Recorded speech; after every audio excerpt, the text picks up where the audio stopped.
সাল্লামের প্রতি অসংখ্য সালাত ও সালামের পরে আমরা আল মাজাল কোম্পানির এই বিশাল মসজিদে আল্লাহ রাব্বুল আলামিনের কথা এবং তার প্রিয় নবী মুহাম্মদ রাসূলুল্লাহ সাল্লাল্লাহু আলাইহি ওয়াসাল্লামের কথা, যা হচ্ছে ওয়াহি ইলাহি, আসমানি ওয়াহি, আল্লাহ রাব্বুল আলামিনের আসমানি সিলেবাস, তা জানার জন্য, তা শোনার জন্য, তা শোনাবার জন্য যে জমিয়ত হয়েছি, একত্রিত হয়েছি, এবং আল্লাহ যে তৌফিক দান করেছে আমাদের শারীরিকভাবে, মানসিকভাবে, ঈমানি দিক থেকে, সার্বিক দিক থেকে যে আল্লাহ তৌফিক দান করেছেন, এর জন্য আল্লাহ রাব্বুল আলামিনের শুকরিয়া আদায় করেছি, আলহামদুলিল্লাহ। আজকের বিষয়বস্তু সম্পর্কে আমাদের সম্মানিত ভাই শেখ আব্দুল্লাহ আল বাকি হাফিজাহুল্লাহ তাআলা যে বিষয়টির ওপর আলোকপাত করতে বলেছেন, সেটা হচ্ছে ইসলামিক ভ্রাতৃত্ব, আল উখুওয়া আল ইসলামিয়া, ইসলামিক সম্পর্ক, যে আমাদের ভাইয়ের সম্পর্ক, আমরা একে অপরের ভাই, এই ভ্রাতৃত্বের সম্পর্ক, এর গুরুত্ব এবং এই ভ্রাতৃত্বের সম্পর্ককে আমরা কি করে আরো মজবুত করব, অটুট করব, শক্তিশালী করব, আর এই ভ্রাতৃত্বের সম্পর্কের অবনতি কি কি কারণে ঘটে, যার ফলে অন্যান্য পার্থিব সম্পর্কগুলি প্রাধান্য পেয়ে যায়, এই বিষয়গুলি সম্পর্কে কিছু কথা কোরআন সুন্নাহর আলোকে আপনাদের সামনে পেশ করার চেষ্টা করি। আমরা হচ্ছি মুসলিম, আমাদের দিন হচ্ছে ইসলাম, আমাদের রব এক আল্লাহ রাব্বুল আলামিন, আমাদের রাসূল সাল্লাল্লাহু আলাইহি ওয়াসাল্লাম এক রাসূল, খাতামুন নবীয়্যিন সাইয়্যিদুল মুরসালিন মুহাম্মদুর সাল্লাল্লাহু আলাইহি ওয়াসাল্লাম, আমাদের কিবলা হচ্ছে এক, আমাদের দ্বীনের উৎস হচ্ছে এক, কোরআন এবং সুন্নাহ ওয়াহী। সুতরাং আমরাও সকলেই এই সমস্ত মৌলিক বিষয়ের ভিত্তিতে, তাওহীদ এবং সুন্নাহর ভিত্তিতে, দ্বীনের ভিত্তিতে, আল্লাহ এবং তার রাসূল সাল্লাল্লাহু আলাইহি ওয়াসাল্লামের মহব্বত, ভালোবাসার ভিত্তিতে এক হয়ে যাব। ওয়াকুনু ইবাদাল্লাহি ইখওয়ানা, আমরা হে আল্লাহর বান্দারা ভাই ভাই হয়েছি। এই সম্পর্ক অত্যন্ত গুরুত্বপূর্ণ সম্পর্ক। এই সম্পর্ক দুনিয়াতেও কাজে আসে, বহু ক্ষেত্রে কাজে আসে, যে বিষয়গুলি বলার সময় নেই, যেহেতু সময় 1 ঘন্টা, আর এই বিষয়গুলি বলার জন্য সময়ের প্রয়োজন রয়েছে। দুনিয়ার বহু ক্ষেত্রে এই দ্বীনি ভ্রাতৃত্ব কাজে আসে। এই সম্পর্ক এমনকি মওতের পরেও কাজে আসে। দুনিয়ার কোন সম্পর্ক মওতের পরে কাজে আসবে না, একমাত্র ইসলামিক ভ্রাতৃত্বের যে সম্পর্ক রয়েছে, এই সম্পর্কই কাজে আসবে দুনিয়া থেকে চলে যাওয়ার পর, বিচার দিবসে, জান্নাতে যাওয়ার সময়, জাহান্নাম থেকে রক্ষার ক্ষেত্রে, ইত্যাদি ইত্যাদি। ইহকাল পরকালে এই সম্পর্ক হচ্ছে আপনার জন্য, আমার জন্য উপকার। এই সম্পর্ক শক্তিশালী করার জন্য প্রিয় নবী মুহাম্মদ রাসূলুল্লাহ সাল্লাল্লাহু আলাইহি ওয়াসাল্লাম প্রেরিত হয়েছেন। এই সম্পর্ক শুধু মৌখিকভাবে বা থিওরিক্যাল ভাবে একটা মতবাদ হিসাবে তিনি পেশ করেছেন এমন কথা নয়, বরং এর বাস্তব রূপ দিয়েছেন নবী মুহাম্মদ রাসূলুল্লাহ সাল্লাল্লাহু আলাইহি ওয়াসাল্লাম। এই সম্পর্কের মাপকাঠি হবে ঈমান এবং তাকওয়া। ঈমান এবং তাকওয়ার ভিত্তিতে এই সম্পর্ক শক্তিশালী হবে, আর ঈমান এবং তাকওয়াতে ত্রুটি হলে, দুর্বলতা আসলে বা সেগুলি হ্রাস পেয়ে গেলে সম্পর্ক ছিন্ন হয়ে যায়। যতই আমরা ঘোষণা করি যে আপনার সাথে কোনো সম্পর্ক নেই, কিন্তু ঈমান এবং তাকওয়া ঠিক আছে, তাহলে আপনি স্বীকার করেন আর না করেন, আপনার সাথে আমার সম্পর্ক ঠিক আছে। এই ঈমান ইসলামিক ভ্রাতৃত্ব আছে, বলেন আর নাই বলেন। কিন্তু দুনিয়ার সম্পর্ক হচ্ছে স্বার্থের সম্পর্ক, রক্তের সম্পর্ক হচ্ছে প্রাকৃতিক সম্পর্ক, স্বার্থের সম্পর্ক, অনেক সময় পেটের ভাই, রক্তের সম্পর্ক চরম দুশমনে পরিণত হয়েছে। অথবা দুনিয়াতে অনেক ভালোবাসা ছিল, মহব্বত ছিল, সীমাহীন ভালোবাসা, ভাই বোনকে ছেড়ে 1 মিনিট থাকা বরদাস্ত করতে পারেননি, কিন্তু মওতের পরে সেই সম্পর্ক দুশমনীতে, শত্রুতায় পরিণত হবে। মহান আল্লাহ সূরা যুখরুফের আয়াত নম্বর 67 দিয়ে 7 করেছেন, আল আখিল্লাহু বা'দুহুম লিবা'দিন আদুউন আল আখিল্লাহু ইয়াওমাইযিন বা'দুহুম লিবা'দিন আদুউন ইল্লাল মুত্তাকিন।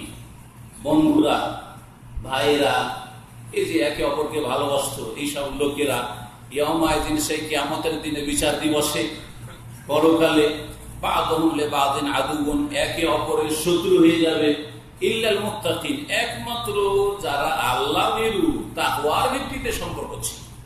আপনি আল্লাহকে ভয় করেন আর শেখেরাও আল্লাহকে ভয় করেন। আপনি আল্লাহকে ভয় করেন, আপনার পাড়া প্রতিবেশী তারাও আল্লাহকে ভয় করেন। এর ভিত্তিতে যে সম্পর্ক গড়ে উঠেছে, ঈমানি মাতৃত্ব, এরাই শুধু বন্ধু থাকবে, এরা কাজে আসবে, দুশমন হবে না, এরা দোস্ত হবে, হাসর মাঠে দোস্ত হবে, জান্নাতে যাওয়ার ক্ষেত্রে কাজে আসবে, জাহান্নাম থেকে বাঁচার ক্ষেত্রেও কাজে আসবে, আপনার উপকার আসবে, পরিচয় নেবে, এরাও পরিচয় নেবে। যে কিন্তু দুনিয়ার যেসব সম্পর্কগুলি ছিল, সেই সম্পর্কগুলি কিছুই থাকবে না। সূরা হুজুরাতের আয়াত নম্বর 10 দিয়ে শুরু করেছি আমার খুতবার সাথে সাথে। মহান আল্লাহ ইরশাদ করেছেন, ইন্নামাল মুমিনুনা ইখওয়া, নিশ্চয়ই মুমিন মুসলিমরা হচ্ছে পরস্পর ভাই। এক মুমিন মুসলিম আর এক মুসলিমের ভাই। এই ভ্রাতৃত্বের সম্পর্কের জন্য একই দেশের লোক হওয়া লাগে না, একই রঙের লোক হওয়া লাগে না, হ্যাঁ, আর একই ভাষার লোক হওয়া লাগে না। পাসপোর্টের কোনো মূল্য নেই ক্ষেত্রে, কার কোথাকার পাসপোর্ট আর কার কত ওই রকম উন্নত দেশের পাসপোর্ট রয়েছে আর কে গরিব দেশের রয়েছে, কোনো মূল্য রাখে না। এই সম্পর্কে কোনো মূল্য রাখে না। মুহাম্মদ রাসূলুল্লাহ সাল্লাল্লাহু আলাইহি ওয়াসাল্লাম বলেছেন, আলা শুনে রাখো, লা ফাদলা লি আরাবিন আলা আজামি ওয়ালা লি আজামিন আলা আরাবি ওয়ালা লি আহমার আলা আসওয়াদ ওয়ালা লি আসওয়াদ আলা আহমার ইল্লা বিত্তাকওয়া। শুনে রাখো ভালো করে, যে না কোনো আরবীর, যার ভাষা হচ্ছে কোরআনের ভাষা, যার ভাষা হচ্ছে রাসূলুল্লাহ সাল্লাল্লাহু আলাইহি ওয়াসাল্লাম ভাষা, তো এই দিক থেকে তো ফজিলত হওয়া উচিত ছিল। কিন্তু তাকওয়া যদি না থাকে, কোনো মূল্য নেই। নবী সাল্লাল্লাহু আলাইহি ওয়াসাল্লামের মাতৃভাষায় কথা বলতে পারেন, নবী সাল্লাল্লাহু আলাইহি ওয়াসাল্লামের মাতৃভাষা খুব শিখে গেছেন, আর কোরআনের ভাষা আপনি ভালো করে বুঝেন, বা ওটা আপনার মাতৃভাষা, লা ফাদলা লি আরাবিন আলা আজামি, আরবীর অনারবের উপর কোনো শ্রেষ্ঠত্ব নেই, ওয়ালা আজামি আলা আরাবি, আর কোনো অনারবের আরবির উপর ফজিলত নেই। যেমন আজকাল পার্থিব দিক থেকে কেউ যদি ইংলিশ বলতে পারে, আরে বাপরে বাপ, বিশাল ব্যাপার স্যাপার হয়ে গেছে, কোনো মূল্য রাখে না, আল্লাহর কাছে কোনো মূল্য রাখে না, রাসূলুল্লাহ সাল্লাল্লাহু আলাইহি ওয়াসাল্লামের কাছে কোনো মূল্য রাখে না, দিনের ক্ষেত্রে কোনো মূল্য রাখে না, এর কোনো মর্যাদা নেই। দুনিয়া উপার্জন করে নেবেন, সেই ভাষার ডিমান্ড আছে, সেজন্য দুনিয়া উপার্জন করে নেবেন, সেটা আলাদা কথা, যতটা আল্লাহ ভাগ্যে জুটাবে। কিন্তু ভাষার ভিত্তিতে অথবা আঞ্চলিকতার কারণে অথবা পাসপোর্টের অনেক দাম, এই নাগরিকত্বের সিটিজেনশিপের অনেক দাম, অনেক মূল্য, এর কোনো মূল্য নেই, না ফাদলা, কোনো ফজিলত নেই, কোনো শ্রেষ্ঠত্ব। সাদা লোকের ফর্সা লোকের কালোর উপর কোনো শ্রেষ্ঠত্ব নেই, আর কালো লোকের সাদার উপর কোনো ফজিলত নেই, ইল্লা বিত্তাকওয়া, তাকওয়া ছাড়া।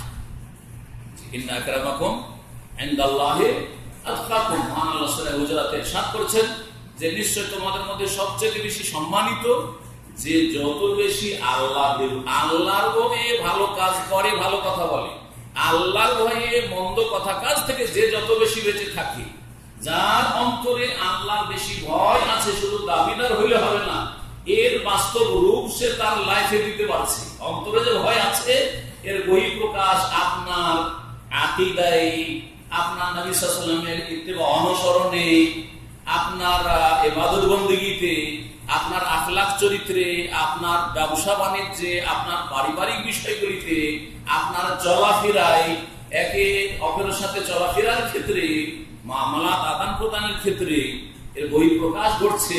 প্রমাণ করে দিতে পারছেন আপনি আকীদা, আমল, ইবাদতের মাধ্যমে, আখলাক চরিত্রের মাধ্যমে যে অন্তরে আল্লাহর ভয় আছে বলেই আমি নিঃস্বার্থ এই কাজটা করলাম, না হলে করতাম না।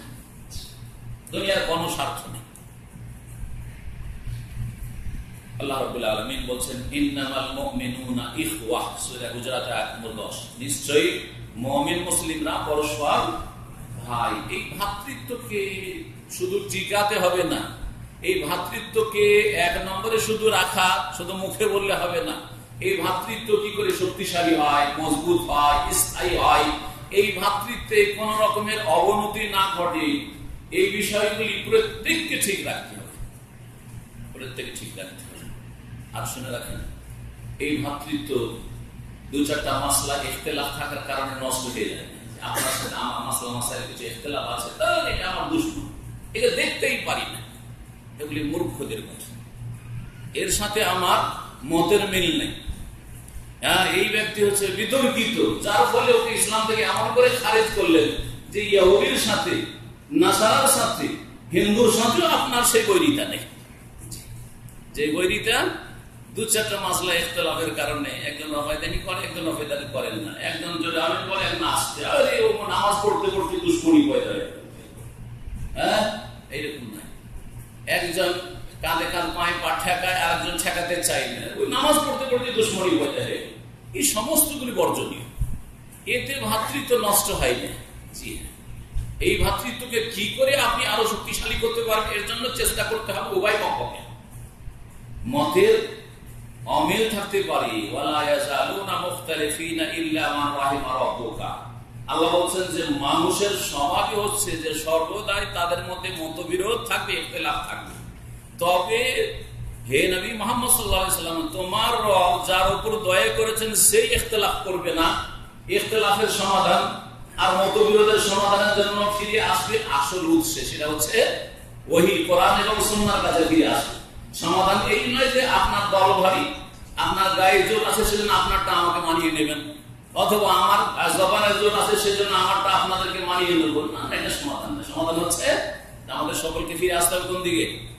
ফারুদ্দুহু ইলাল্লাহি ওয়া রাসূল, আল্লাহর দিকে ফিরিয়ে দাও এবং রাসূল সাল্লাল্লাহু আলাইহি ওয়াসাল্লামের দিকে ফিরিয়ে দাও। আল্লাহ কি সমাধান বলছেন আর তার রাসূল সাল্লাল্লাহু আলাইহি ওয়াসাল্লাম কি সমাধান বলছেন, এইভাবে আমাদের কাছাকাছি হওয়ার চেষ্টা করতে হবে, দূরত্ব বাড়ানোর চেষ্টা করতে হবে। মুসলিমদের মাঝে যেসব মতবিরোধ আছে সেই জন্য ভ্রাতৃত্ব নষ্ট হয় না, ভ্রাতৃত্ব নষ্ট হয় না যতক্ষণ পর্যন্ত ইসলাম না নষ্ট করেছে। ইসলাম নষ্ট করে দিয়ে সে ইসলাম বিমুখ হয়ে গেছে বড় শিরকের মাধ্যমে, বড় কুফরের মাধ্যমে, এইরকম ইসলাম দুশমনের মাধ্যমে ইত্যাদি ইত্যাদি, সেই ক্ষেত্রে ভ্রাতৃত্ব নষ্ট হবে। এই জন্য ওটা আপনি ঘোষণা করার দরকার নেই, ও আল্লাহর কাছে নষ্ট হয়ে গেছে, কারণ ইসলাম থেকে বেরিয়ে যাওয়ার কারণে আর এই ভ্রাতৃত্ব নেই। সম্মানিত মাতৃমণ্ডলী, যতক্ষণ পর্যন্ত ঈমান আছে, তাকওয়া আছে, ইন্নামাল মুমিনুনা ইখওয়া, মুমিনরা পরস্পর ভাই ভাই। আচ্ছা, একটা উদাহরণ দিই, পার্থিব উদাহরণ, তাহলে বুঝবেন। ভাই সবাই একই শ্রেণীর নয়, ভাই বলে যে সবাই একই শ্রেণীর তাও নয়। আপনারা 5 ভাই বা 7 ভাই আছেন, সবাইকে একরকম নাকি আপনার সাথে আচরণ ক্ষেত্রে? হ্যাঁ, কারোর সাথে খুবই আন্তরিকতা আছে, আপনার সুখে দুঃখে সবসময় একটা পয়সার অভাব হলে ও নিজে থেকে হাজির। হ্যাঁ, বাপ মাকে দেওয়ার ক্ষেত্রে আপনার চাইতে সে বেশি দেওয়ার চেষ্টা করে। আপনাকে বলে যে বড় ভাই আপনি অনেক খরচ করেছেন, আর দেওয়ার দরকার নেই, আমরা দিই। আমার কিছু ভাই আছে শুধু চুষতেই থাকে, লুটতেই থাকে, 1 পয়সা খরচ করতে চায়। হ্যাঁ, কিছু ভাই আছে শুধু ঝগড়ায় মানে ঝামেলায় বাড়ায়, তাই না? বেমানি করার চেষ্টা করে, কষ্ট দেওয়ার চেষ্টা করে, অথচ একই মায়ের পেটের ভাই। তাহলে একই মায়ের 5টা ভাই যদি 5 রকম হয়, 5টা আঙ্গুল যদি একরকম না হয়, তো এই বিশাল মুসলিম উম্মাতের সবাই একই শ্রেণীর মুসলিম ভাই নয়, তবে মুসলিম ভাই, তবে মুসলিম ভাই, যার মধ্যে যত বেশি দিনের যে মৌলিক বিষয়গুলি আর তার সাথে সাথে সেই মৌলিক বিষয়গুলিকে যেগুলি মজবুত করে, আকীদা, মানহাজ, তাওহীদ, সুন্নাত, ইবাদত বন্দেগীর পাবন্দি, হারাম নাজায়েজ থেকে বেঁচে থাকা, আখলাক, আমল সুন্দর হওয়া, এই বিষয়গুলি, মৌলিক বিষয়গুলি যত যার মধ্যে বেশি আছে, সে তত বেশি ঘনিষ্ঠ ভাই, সে তত বেশি ঘনিষ্ঠ ভাই। আর যার মধ্যে যত দুর্বল হয়ে আসছে, তারাও ভাই যতক্ষণ পর্যন্ত এই ভ্রাতৃত্বকে নষ্ট না করে দেশে ইসলাম থেকে বেরিয়ে গিয়ে বা ইসলাম ভঙ্গ করে, ইমান ভঙ্গকারী, ইসলাম ভঙ্গকারী অনেকগুলি বিষয় রয়েছে যেগুলো শাইখদের কাছ থেকে ইসলামের সেন্টারগুলির মাধ্যমে শিখে যাবে। কারণ আমাদের ভারত, বাংলাদেশ, পাকিস্তান, আমি মাঝে মাঝে বলি, আর অনেক শাইখেরা বলেন, বিষয়টি গুরুত্বপূর্ণ বিষয়, যে আমাদের দেশে একটা সাধারণ মুসলিম নামাজ না পড়লেও জানে যে উযু ভঙ্গের কারণ। কিসে উযু নষ্ট হয়ে যাবে জানে ভালো করে, তাই না? কি কিসে কিসে নামাজ নষ্ট হয়ে যায় তাও জানে, রোজা কিসে ভঙ্গ হয় তাও অনেকটাই জানে, ঠিক কিনা? হজ করতে আসলে হজ নষ্ট হয়ে যাবে কি তাও জানে। আর ভাই যদি 9 তারিখে না থাকতে পারি তো হজ হবে জানে, কিন্তু ঈমান ইসলাম কিসে ভঙ্গ হয়ে যায় এই ক্ষেত্রে জিরো, এই ক্ষেত্রে জিরো। ইল্লা মাশাআল্লাহ যারা তাওহীদ শিখেছে, যারা সুন্নাহ শিখেছে, যারা সৌদি আরবের আকীদার কিতাবগুলির সংস্পর্শে এসেছে, তারা ছাড়া আমরাও দেশে নওয়াকিদুল ইসলাম মাদ্রাসায় পড়ে পড়ে ফারে হয়ে গেছি, একবার না ডবল। তারপর নওয়াকিদুল ইসলাম কি কি ভালো করে জানতো।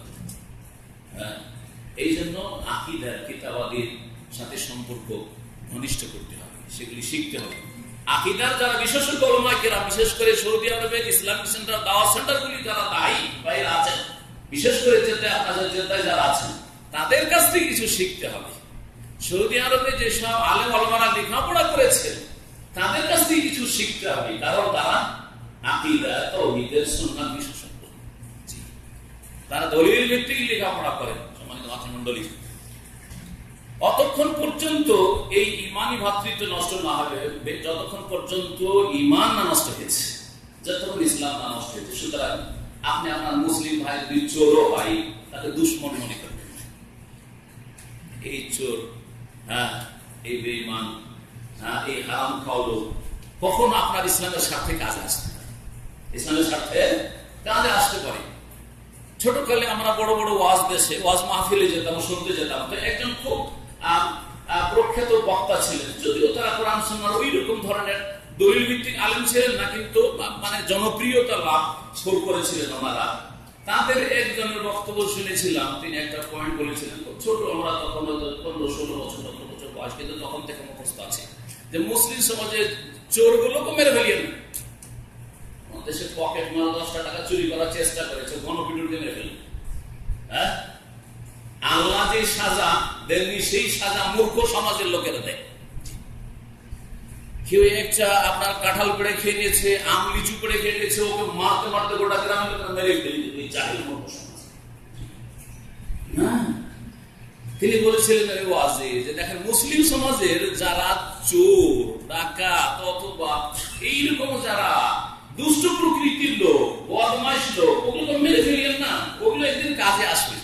জি হ্যাঁ, অনেক সময় যারা মুরব্বী মুসল্লি মসজিদের, তারা প্রয়োজনে ইসলামের জন্য যখন বড় প্রয়োগের মাসলা আসবে তখন ওই সাহস হবে না, কিন্তু যারা এরকম অপরাধ করেছে তারা যদি হিদায়াত হয়ে যায়, তৌফিক হয়ে যায়, হতে পারে ওদের দ্বারা ওই কাজগুলি হবে যে কাজগুলো আপনার দ্বারা আমার দ্বারা হবে না। তারাও ভাই, কিন্তু অসৎ ভাই। আপনার ভাই চোর বেমান থাকে না, আপনার ভাই লম্পট থাকে না, তারপরে বলেন যে আমার ভাই উঠে। জি হ্যাঁ, তো দুনিয়ার স্বার্থে দুনিয়ার যে সম্পর্ক রক্তের, তাতে যদি ভাই বলে স্বীকার করেন চোর টাকা কে, তাহলে ইমানি যে সম্পর্ক রয়েছে, চুরি করা মানে কাফের হয়ে যায়। তার মনে বলছি না যে চুরি করেন বেঈমানি করে, কখনো না, কিন্তু কথা হচ্ছে যে তারা অসৎ আমাদের ভাই, এরাও কখনো ইসলামের স্বার্থে আসতে পারে। নবী করিম সাল্লাল্লাহু আলাইহি ওয়াসাল্লামের জামান নাই, এক লোক বারবার করে মদ খায়। জি, তখন তাকে কোন এক সাহাবী গালি দিয়েছিল, গালমন্দ করেছিলেন যে এত খারাপ না, গাল দিয়েছিল। নবী করিম সাল্লাল্লাহু আলাইহি ওয়াসাল্লাম কঠোরভাবে নিষেধ করলেন, লা তাসুব্বু, একে গাল দিও না। অথচ একবার না কয়েকবার করে মদ খাচ্ছে। ফাইন্নাহু ইউহিব্বুল্লাহ ওয়া রাসূলাহ, সে আল্লাহকে ভালোবাসে, রাসূলুল্লাহ সাল্লাল্লাহু আলাইহি ওয়াসাল্লাম। জি হ্যাঁ, তার মানে এই নয় যে তার সাজা শাস্তি হবে না দুনিয়া আখিরাতে, মদ খাওয়ার বা পাপের শাস্তি হবে, কিন্তু সে আল্লাহ এবং রাসূলকে ভালোবাসে, কিন্তু ভালোবাসার যে দাবি আছে সে দাবিটা পূরণ করে না, ওর সংশোধন করার চেষ্টা করে। ওর যে ঘাটতিটা আছে, ঘাটতি পূরণ কেমন করে হবে, ওর তওবাটা কি করে হবে, ওর ইসলাম কি করে হতে পারে। আপনার ইসলামিক ভ্রাতৃত্বের দাবি যে তাকে সংশোধন করার চেষ্টা করবে। সম্মানিত মণ্ডলী, এখন এইসব কথা লম্বা না করে, সময় তো খুব কম, দুটি দিক বলছি আপনাদের সামনে। একটা দিক হচ্ছে যে আমাদের যে সম্পর্ক রয়েছে পরস্পরের, ইমানি সম্পর্ক, ইসলামী সম্পর্ক, এর জন্য একের অপরের ওপর কিছু অধিকার রয়েছে, হক রয়েছে, করণীয় প্রাপ্য রয়েছে। আপনি আমার কাছ থেকে পাবেন, আপনার কাছ থেকে আমি পাই। পাওনা রয়েছে, কিছু আবশ্যক বিষয় রয়েছে, ফারাইজ ওয়াজিবাত রয়েছে, আমার দায়িত্ব রয়েছে আপনার ক্ষেত্রে, আপনার দায়িত্ব রয়েছে আমার ক্ষেত্রে। এই বিষয়গুলি আমাদেরকে মনে রাখতে হবে। শুধু মনে রাখলে হবে না, এগুলি কাজে পরিণত করতে হবে, তাহলে আমাদের সম্পর্কটা কি হবে? মজবুত হবে। এই বিষয়গুলো খুব সংক্ষেপে বলি। প্রত্যেকটা দলিল বলা সম্ভব যদি না হয় তো জানবেন যে প্রত্যেকটার দলিল আছে। দলিল বিহীন কোনো কথা আমরা বলি না, আর আল্লাহ না করে যে কখনো বলতে হয়। আল্লাহ যেন এই গুমরাহি থেকে বেঁচে থাকার তৌফিক দান করেন। একজন মুসলিম আর একজন মুসলিমের কাছে যে পাওনা রাখে সেটা হচ্ছে যে মুসলিম মুসলিমের সাহায্য করবে। মুসলিম মুসলিমের কি করবে? সাহায্য করবে। অন্যায় ক্ষেত্রে সাহায্য না, বৈধ কাজে সাহায্য। জায়েজ কাজে যদি মুসলিমকে সাহায্য করতে হয় তাহলে সুন্নত মুস্তাহাব কাজ যদি হয় তো আরো বেশি গুরুত্ব বেড়ে গেল। যদি ফরজ ওয়াজিব কাজ হয়, মুসলিম ভাই ফরজ ওয়াজিব করতে চাইছে আর আমি আপনি সাহায্য করতে পারবো, তাহলে তার গুরুত্ব আরো বেশি বেড়ে গেল। সাহায্য করতে হবে। প্রিয় মুহাম্মদ রাসূলুল্লাহ সাল্লাল্লাহু আলাইহি ওয়াসাল্লাম এই মর্মে অনেক হাদিস রয়েছে, হাদিস রয়েছে। আনসুর আখাকা যালিমান আও মাজলুমান, তোমার ভাইয়ের সাহায্য করো, সে জালেম হইলেও সাহায্য করো, আর নির্যাতিত মুসলিম হইলেও সাহায্য করো। নবী করিম সাল্লাল্লাহু আলাইহি ওয়াসাল্লাম সাহাবীরা রাদিয়াল্লাহু আনহুম বুঝতে পারলেন যে মুসলিম নির্যাতিত মুসলিম ভাই, ভাই মানে এখানে মুসলিম ভাই, তো মুসলিম তো সাহায্য করবো, যে ওকে রক্ষা করবো যাতে ওর উপরে জুলুম অত্যাচার না হয়। কিন্তু জালেম কি করে সাহায্য করবে? জালেম কি করে সাহায্য করবে? একটা লোক জালেম ও মারছে আরেকজনকে, নবী সাল্লাল্লাহু আলাইহি ওয়াসাল্লাম বলছেন ওর সাহায্য করে। কি করে সাহায্য করবেন? একটা লোক ছিনতাই করছে, কি করে এই ছিনতাইকারী জালেমের সাহায্য করবেন? হ্যাঁ, একজন লোক গীবত করছে, অচগলখড়ি করছে, কি করে জালেম, এই জালেম কি করে সাহায্য করবেন? জালেম আর মাজলুম উভয় ভাইয়ের সাহায্য করো। সাহাবীরা জিজ্ঞেস করলেন যে ইয়া রাসূলুল্লাহ ফাকাইফা আনসুরু জালিমান, হাযা মাজলুম, মাজলুমের কথা বুঝতে পারলাম, ফাকাইফা আনসুরু জালিমান, জালেমের কি করে সাহায্য করব? নবী করিম সাল্লাল্লাহু আলাইহি ওয়াসাল্লাম কি বলেছিলেন কে বলতে পারে? এই হাদিসটা কিন্তু জাহিলিয়াতের যুগে কাফের মুশরিকদের, আরবদের প্রবাদ ছিল। কি প্রবাদ? যেটার ইসলামীকরণ করা হয়েছে, এই বাক্যটাকে মুসলিম বানানো হয়েছে। জাহিলিয়াতের যুগের অর্থ কিন্তু আলাদা ছিল। অর্থই ছিল যে তোর গোত্র যখন, তোর বংশের লোক, তো জালেম হইলেও সাহায্য করতে হবে যেহেতু তোর বংশের লোক, হ্যাঁ, তোর ভাষাভাষী লোক। কোরাইশ জালেম হইলেও সাহায্য করতে হবে কোরাইশকে, আর মুসলিম হইলেও তো সাহায্য করতেই হবে। এটা হারাম না যে আপনার বংশে আপনার ভাষাভাষী সে যেন ওর দিক থেকে লেগে গেল। অধিকাংশ লোক এরকমই, একটা অন্য ভাষাভাষীকে মারছে, আপনার একজন বাংলা ভাষাভাষী, কোন ওর তরফ থেকে লেগে গেল, দেখা দেখি আরে আমার জাতি ভাইকে আমার ভাষাভাষীকে মারতে দাও। এটা হচ্ছে জাহিলি যুগের চরিত্র। একে মুসলিম বানিয়েছে রাসূলুল্লাহ সাল্লাল্লাহু আলাইহি ওয়াসাল্লাম, এর ইসলামীকরণ করেছেন। কি করে? হ্যাঁ, কিভাবে সাহায্য করবেন জালেমের? হ্যাঁ, নবী সাল্লাল্লাহু আলাইহি ওয়াসাল্লাম বলছেন তাকুফু আনি যুলমি, জুলুম করতে বাধা সৃষ্টি করবে। বল প্রয়োগ না করতে পারে যে আমি মার খেয়ে যাবো, আমি মেরে দেবো, তাহলে কমপক্ষে কথার দ্বারা না শেয়ার করে, আর না হয় অন্তর থেকে সর্বনিম্ন ঘৃণা করে প্রতিবাদ করবে। ও কোনো সহযোগিতা করবেন না, ও সহযোগিতা যা লেখা নাসরুকা ইয়া, এটি হচ্ছে সাহায্য করা। দ্বিতীয় হক হচ্ছে বিশেষ করে মুসলিমদের ক্ষেত্রে সুবিচারের খেয়াল রাখতে হবে। বিশেষ করে বললাম এই জন্য যে অমুসলিমদের ক্ষেত্রেও সুবিচার কায়েম করতে হবে। ওয়ালা ইয়াজরিমান্নাকুম শানাআনু কওমিন আলা আল্লা তা'দিলু, আল্লাহ কোরআনে কারীমে সূরা মাইদাতে ইরশাদ করছেন, কোন জাতির সাথে শত্রুতা যেন তোমাদেরকে পরিচিত না করে অবিচার করতে। যে এই জাতির সাথে আমাদের ধর্মের কোনো সম্পর্ক নেই, দিনের কোনো সম্পর্ক নেই, আগে থেকে শত্রুতা আছে, তো দাও মার, হ্যাঁ, বেঈমানি করেন না, জুলুম করো না, জায়েজ নয়।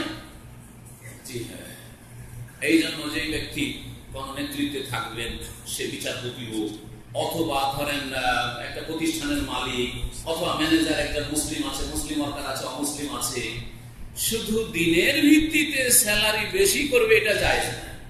যোগ্যতার ভিত্তিতে অধিকার, এটা পার্থিব অধিকার। বেতন দেওয়ার ক্ষেত্রে ইসলামের ভিত্তিতে আগে বেতন দিয়ে দেবো, এটা চলবে না। আপনি মুসলিমকে ভালোবাসেন, আপনি নিজে কি করবেন সেটা ব্যক্তিগত ব্যাপার, কিন্তু কাজের ক্ষেত্রে আপনাকে একই নজরে দেখতে হবে, সুবিচার করতে হবে। কিন্তু বিশেষ করে যদি মুসলিম হয় তাহলে আপনার সুবিচারের হক বেশি রাখে। সুবিচার জুলুম যেন না হয় কোনো মুসলিমের উপর বিশেষ করে, আর অমুসলিমের উপর জুলুম করা, কোন কাফের আল্লাহর দুশমন তারপরে তার যেন জুলুম অত্যাচার না হয়। 3 নম্বর দাবি হচ্ছে বা একের অপর হক হচ্ছে যে একজন মুসলিম আরেকজন মুসলিমের মায়া করবে, দয়া করবে, দয়াশীল হবে, নিষ্ঠুর হবে না। হ্যাঁ, আপনি একই নজরে দেখবেন না একটা কাফের উপর মায়া করছেন আর একটা মুসলিমের উপর মায়া করছেন, একই মায়া না, মোটেই না। আপনার দয়া মায়া মুসলিমের উপর বেশি হতে হবে। এটা হচ্ছে আপনার ইসলামী ভ্রাতৃত্বের দাবি। পীর মুহাম্মদ রাসূলুল্লাহ সাল্লাল্লাহু আলাইহি ওয়াসাল্লামের অনেক হাদিস রয়েছে, একটি হাদিস শুধু শোনাচ্ছি। তারা মুমিনিনা ফি তারাহুমিহিম ওয়া তাওয়াতুহিম ওয়া তাআতুফিহিম কামাসালিল জাসাদিল ওয়াহিদ। মুসলিমরা হবে কি রকম? তাদের ভালোবাসা, তাওয়াতুহিম পরস্পর ভালোবাসার ক্ষেত্রে, আর একে অপরের উপর দয়া মায়া করার ক্ষেত্রে, একে অপরের সাথে সহানুভূতির ক্ষেত্রে, সাহায্যের ক্ষেত্রে, কামাসালিল জাসাদিল ওয়াহিদ, একটি দেহের মতো, একটা শরীরের মতো। আমরা যদি, আপনি যদি নিজেকে মনে করেন যে আমি এই উম্মতে মুসলিমার একটা বডির মাথা, তো ফিলিস্তিনের ভাইরা হচ্ছে হার্ট, বুক। এই বুকের উপরে ইহুদিরা চেপে আছে। সুতরাং আমাদেরকে সজাগ থাকতে হবে যে আমার মাথা ঠিক আছে, ব্রেন ঠিক আছে, আর আমার বুকের উপর কাফের চেপে আছে, আর আরামে ঘুমাবো না, মোটেই চলবে না। আপনারও কিছু চিন্তা ভাবনা রাখতে হবে যে ইমানি দায়িত্ব আছে। আপনার রোহিঙ্গার ভাইয়েরা এই বডির হচ্ছে হাত অথবা পা, হাত ক্ষত বিক্ষত, পা ক্ষত বিক্ষত, আর নাকের তেল দিয়ে ঘুম আছে। ঘুম আসবে নাকি? হাতে যদি ঘা থাকে, ব্যথা থাকে, ঘুম আসবে? কখনো ঘুম আসবে না। ঠিক ওইরকমই আপনি একজন মুসলিম, যাতে করে আপনার মুসলিম উম্মাহ সম্পর্কে একটা চিন্তা থাকে যে জাতিকে কি করে উপরে উঠানো যাবে, এই জাতির উপর যে জুলুম অত্যাচার হচ্ছে এর অবসান কি করে করবে, চিন্তা থাকে। একটা অঙ্গ যদি রোগ আক্রান্ত হয়, গোটা শরীর সাথে ঘুম আসে না। হাতের একটা আঙ্গুলে ফোড়া হয়েছে, এত ব্যথা, সেই ব্যথার চোটে সারা রাত ঘুম আসে না, চোখ ঘুমায় না। হাতে ব্যথা, চোখের কি হলো? হ্যাঁ, চোখের কি যে চোখ বন্ধ হয় না, আপনার চোখও শান্ত দিচ্ছে হাতে, সারা ঘুম আসে না। আর জ্বর হয়েছে, হাতে ব্যথা, শুধু হাতে জ্বর, ওটা গায়ে জ্বর নাই না, দেখি এরকম হয়, কখনো এরকম হয় না। ঠিক ওই রকম, আশা করি বুঝছেন। 4 নম্বর যে বিষয়টি, সেটা হচ্ছে যে প্রত্যেক মুসলিমের জন্য আপনি হিতাকাঙ্ক্ষী হবেন, দরদি হবেন, তাদের ব্যথায় ব্যথিত হবে, তাদের সুখে খুশি হবে। মুসলিমরা সুখী, আলহামদুলিল্লাহ, তাতে আমার লাভ হোক আর না, আলহামদুলিল্লাহ আমার মুসলিম ভাইরা সুখী আছে। হ্যাঁ, মুসলিমদের সুখী আছে, মুসলিম জাতি সুখী আছে। আপনাকে এখানে থাকতে দেওয়া হোক আর না হোক, আপনি চলে যান, এই না যে আমাকে কেন থাকতে দেওয়া হলো না, সেই জন্য দুশ্মন হয়ে পড়লেন, আমার রুজিটা কেন উঠলো। অথচ আকীদার সবচেয়ে ঘনিষ্ঠ ভাই হচ্ছে সৌদি আরবের ভাইরা, আপনি তো শুনে বলেন এত নিমক খারামি যে আকীদাকে উপেক্ষা করে দিলেন। যেই দেশে শিরক হয় না, যেই দেশে বিদআত হয় না, যেই দেশ তাওহীদ প্রতিষ্ঠা করে, যেই দেশে সুন্নাহ প্রতিষ্ঠা করে, সেই দেশ থেকে আপনার দুনিয়ার সাথে একটু আঘাত লাগাই, আপনাকে একটু ক্ষতিগ্রস্ত হতে হইলো, যার ফলে আপনি উল্টা পাল্টা মন্তব্য করা শুরু করলেন। না, ঠিক না, খেরখাই করবেন, আপনি হিতাকাঙ্ক্ষী হবেন। দিন ইসলাম হচ্ছে আসল হিতাকাঙ্ক্ষী হওয়া না। লম্বা হাদিস রয়েছে, লম্বা হাদিসটি বলবো না, ওটা আর একটা গোটা একটা আলোচনা লাগে। 4 নম্বর যে বিষয়টি, সেটা হচ্ছে যে কেউ কোন মুসলিম ভাই যদি সালাম দেয়, সালামের উত্তর দেবে, অবশ্যই উত্তর দেবে। সালাম নাই দিক, আপনি আগে বেড়ে সালাম দেওয়ার চেষ্টা করবেন, বেশি বেশি সালামের প্রচার প্রসার করবেন। মুসলিম ভাইরা যদি দাওয়াত দেয়, দাওয়াত কবুল করবেন। মুসলিম ভাই যদি হাঁচি পড়ে, তো হাঁচির জবাব দিবেন। মুসলিম ভাই যদি মারা যায়, তাহলে কি করবেন? জানাজায় শরীক হওয়ার চেষ্টা করবেন। মুসলিম ভাই যদি অসুস্থ থাকে, হাসপাতালে দেখতে যাবেন, তার বাড়িতে খোঁজ খবর নেবেন, অথবা টেলিফোন চলে, যেতে পারলেন না, খোঁজ খবর নেবেন। এই না যে ওর সাথে আমার দুনিয়ার বন্ধুত্ব আছে, সেই জন্য খোঁজ খবর নিচ্ছি, তাকে হাসপাতালে নিয়ে যাচ্ছি। যে কোনো মুসলিম ভাই অসুস্থ, উঠিয়ে নিয়ে যাবেন হাসপাতালে, তাকে নিয়ে যাওয়ার জন্য। যদি বলেন না ভাই আমাকে নিয়ে যাওয়ার, আমার চিকিৎসা, আমার হেল্প করার আছে, আপনার হেল্প লাগবে না, সেটা আলাদা কথা। কিন্তু আপনি প্রস্তাব পেশ করবেন যে ভাই আমি কোন খেদমত আপনার করতে পারি কিনা, ইত্যাদি ইত্যাদি। এরকম বেশ কিছু হক রয়েছে। হাক্কুল মুসলিম আলা মুসলিমের খামসুন, অন্য হাদিসের সিদ্দুন 6টি 5টি, ওইসব খেয়াল রাখতে হবে। তারপরে আমাদের ইসলামী ভাতৃত্বের দাবি হচ্ছে যে আমি নিজের জন্য যেটা ভালোবাসবো আপনার জন্য ভালোবাসবো। দুনিয়ার ক্ষেত্রে না, না দিনের ক্ষেত্রেও? হ্যাঁ, বুঝছেন না আমার কথা? দুনিয়ার ক্ষেত্রে শুধু না, দিনের ক্ষেত্রে, সার্বিক ক্ষেত্রে, দুনিয়ার ক্ষেত্রে, দিনের ক্ষেত্রে, সব ক্ষেত্রে আমি যেটা নিজের জন্য ভালোবাসি সেটা আপনার জন্য ভালোবাসবো।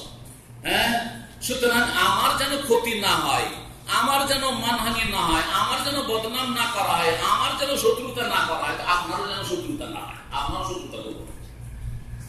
আমার যেন ক্ষতি না হয় তো আপনারও ক্ষতি করার চেষ্টা করবো না। এটা হলো দুনিয়াবি দিনের ব্যাপার। আমি চাই যে সহি আকীদা নিয়ে বাঁচবো, সহি আকীদা নিয়ে মরবো, তাওহীদ কায়েম করবো, সুন্নাহ ফলো করবো, শিরক বিদআতকে পুরোপুরি বর্জন করবো। এটা আমি আমার জন্য ভালোবাসি এবং এই দিকে আমি দাওয়াত দিতে থাকবো। সুতরাং আপনার জন্য আপ্রাণ চেষ্টা করবো, ভালোবাসবো যে আপনিও যাতে করে সহি আকীদাটা গ্রহণ করে নেন, শিরক থেকে তওবা করে নেন, বিদআত থেকে তওবা করে নেন, আধা নামাজি হয়ে আছেন, পাকা নামাজি হয়ে যান, হারাম খাচ্ছেন, জাহান্নামে যাওয়ার কাজ করছেন, আপনার নিচে কাপড়, এইসব করিয়েন না, হলে জাহান্নামে যেতে হবে, ইত্যাদি ইত্যাদি। দিন দুনিয়ার ক্ষেত্রে ইউহিব্বু লিআখিহি মা ইউহিব্বু লিনাফসিহি মিনাল খাইর। যা নিজের জন্য ভালোবাসেন অন্যের জন্য ভালোবাসবেন, তাহলে সত্যিকার মুমিন হতে পারবেন। 7 নম্বরে হচ্ছে মুসলিম ভাই জীবিত হোক আর মৃত সকলের জন্য দোয়া করবেন। আমরা কিন্তু দোয়া করলেও দোয়াতে জীবনও নিয়াত করি না, আমরা কিন্তু দোয়া করি মুসলিম ভাইদের জন্য, প্রত্যেক নামাজে দোয়া করি, কিন্তু কয়টা লোক জানি? গতানুগতিক পড়েন। কে বলতে পারেন যে প্রত্যেক নামাজে সারা বিশ্বের মুসলিমদের জন্য আমরা দোয়া করি? কে বলতে পারেন? একজন? জি বলেন। কোথায় দোয়া করি আমরা? নামাজের ভিতরে, কিন্তু নামাজের বাইরে না, নামাজের ভিতরে দোয়া করি সারা বিশ্বের মুসলিমদের জন্য। হ্যাঁ, মাশাআল্লাহ। কোথায়? আসসালামু আলাইকা আইয়ুহান নবিয়্যু, আগে নবীর হক, ওয়া রাহমাতুল্লাহি ওয়া বারাকাতুহু, আসসালামু আলাইনা ওয়া আলা ইবাদিল্লাহিস সালিহিন। শুধু এরাই নয়, ইবাদিল্লাহিস সালিহিন সারা পৃথিবীতে যত মুসলিম আছে, জাপানের মুসলিম, আমেরিকার মুসলিম, কানাডার মুসলিম, আরবের মুসলিম, আজমের মুসলিম, দেশের মুসলিম, বিদেশি মুসলিম, তাদের ভাষা বুঝি আর বুঝি না, তাদেরকে চিনি আর চিনি না। ওয়া আলা ইবাদিল্লাহিস সালিহিন। নবী করিম সাল্লাল্লাহু আলাইহি ওয়াসাল্লাম বলছেন যে এই দোয়া যখন বান্দা আত্তাহিয়াত বলে, আসাবা কুল্লা আবদিন সালিহিন ফিস সামায়ে ওয়া ফিল আরদি, জমিনে যত নেক বান্দা, মুসলিম মুমিন বান্দা, মানে যত ফেরেশতা আছে আর যত মুমিনদের রূহ চলে গেছে, আম্বিয়া রাসূল থেকে শুরু করে ইল্লিনে যত মুমিন মুমিনাত আছে, আর জমিনে যত আছে, ভূপৃষ্ঠে যত আছে, ভূগর্ভে যত আছে, যারা দুনিয়ার মনে কবরে চলে গেছে, সকলকে এই দোয়া পৌঁছে যায়। কে বলেছেন? নবী মুহাম্মদ সাল্লাল্লাহু আলাইহি ওয়াসাল্লাম। কিন্তু অধিকাংশ ভাইয়েরা তাশাহুদ পড়েন, নামাজ পড়েন, কখনো খেয়াল করেননি যে আমি আত্মাহাতে সারা বিশ্বের মুমিনদের জন্য দোয়া করে ফেললাম, সকল ভাই বোনদের জন্য আমি দোয়া করে ফেললাম। বুঝলেন না? দেখে দেখি সব পড়তে হয়, আত্মাহাত পড়ছি, কিন্তু এখানে আমার মুসলিম ভাই বোনদের জন্য দোয়া হয়ে গেল তা জানি না। তারপরে আল্লাহ পাক দোয়া শিখিয়েছেন সূরা হাসরে, ওয়াল্লাযীনা জাউ মিন বাদিহিম ইয়াকুলুনা রাব্বানা ইগফির লানা ওয়া লিইখওয়ানিনা আল্লাযীনা সাবাকুনা বিল ঈমান ওয়া লা তাজআল ফী কুলুবিনা গিল্লাল লিল্লাযীনা আমানু রাব্বানা ইন্নাকা রাউফুর রাহিম। আছে না? নেই? দোয়া মুখস্থ আছে, কোরআনী দোয়া মুখস্থ করতে হবে। যদি মুখস্থ না থাকে, মুখস্থ আল্লাহর রাস্তে অর্থ সহ বুঝে সুঝে পড়বে, মন্ত্র মত পড়বে। তারপরে 8 নম্বর হচ্ছে সমবেদনা জ্ঞাপন করা। মুসলিম ব্যথিত হয়েছে, আমরা খুব সুখে আছি, সৌদি আরবে নিরাপদ জীবনযাপন করছে, কোন অশান্তি নেই, কোন রকম না পয়সার অভাব, না নিরাপত্তার অভাব, না কোনো দিক থেকে কোনো টেনশন আছে, আরামে মাসের মাস বেতন পাচ্ছেন বা ব্যবসা বাণিজ্য করছে, টাকা পয়সা পাঠাচ্ছেন, আরামসে খাচ্ছেন। কিন্তু আমার মুসলিম ভাইদের উপর বিভিন্ন দেশে জুলুম অত্যাচার হচ্ছে। সংবেদনা এখন বিভিন্ন দিক থেকে, আর্থিক যদি পারি অর্থের মাধ্যমে অর্থ দিয়ে, না হলে সৎ পরামর্শ দিয়ে, না হলে যেইভাবে চাপ সৃষ্টি করে যদি পারা যেতে পারে সেটাও হতে পারে। যাকে যেমন আল্লাহ ক্ষমতা দিয়েছেন সেই ক্ষমতার প্রয়োগ করে সমবেদনা জ্ঞাপন করবে। আমাকে আপনাকে জনগণকে বল প্রয়োগের ক্ষমতা দেওয়া হয়নি। আমি বলছি না যে বল প্রয়োগ মানে রাস্তায় মিছিল করতে বেরিয়ে যান, 2-4 দিন মিছিল করবেন যে অমুককে কেন জ্বালানো হইলো, আর রোহিঙ্গাদের এই কেন করা হলো, তারপরে ঠান্ডা হয়ে যাবে। কি করলেন? কিছুই তো করলেন না। হ্যাঁ, এটা চলবে না। তবে যাকে যেমন ক্ষমতা দেওয়া হয়েছে অবশ্যই সে ক্ষমতার প্রয়োগ করতে হবে, কারণ আল্লাহ জানছেন যে কাকে কত আমি ক্ষমতা দিয়েছি। আল্লাহ রাব্বুল আলামিন সকলকে জিজ্ঞেস করবেন। 9 নম্বর হচ্ছে যে মুমিন মুসলিমদের যেসব দোষ ত্রুটির কারণে অন্যের ক্ষতি না হয়, সেসব আর বেশি দোষ ত্রুটি নয় যে এই পানিশমেন্টের জন্য আরো কাউকে জানাইতে হবে। অল্প স্বল্প কিছু দোষ ত্রুটি আছে, সেগুলিকে যথাসাধ্য ঢেকে রাখার চেষ্টা করতে হবে, আর নির্জনে বলে তাদের সংশোধন করতে হবে। অথবা নেতৃস্থানীয় ব্যক্তি তাদের যদি সমালোচনা মেম্বারে উঠে, লেকচারে উঠে, জুমার খুতবা, ঈদের খুতবায় উঠে যদি মনে করেন স্টেজ পেয়েছি, যা বলার তাই বলে দেবো, তাহলে তাদেরকে আরো খেপিয়ে দিবেন, আরো ইসলামের ক্ষতি করবেন, মুসলিম বিশ্বের ক্ষতি করবেন, জাতির ক্ষতি করবেন, ভালো মানুষদেরকে কোণঠাসা করবেন। আপনার কারণে ভালো মানুষদের পিছনে পড়ে যাবে, তাই না?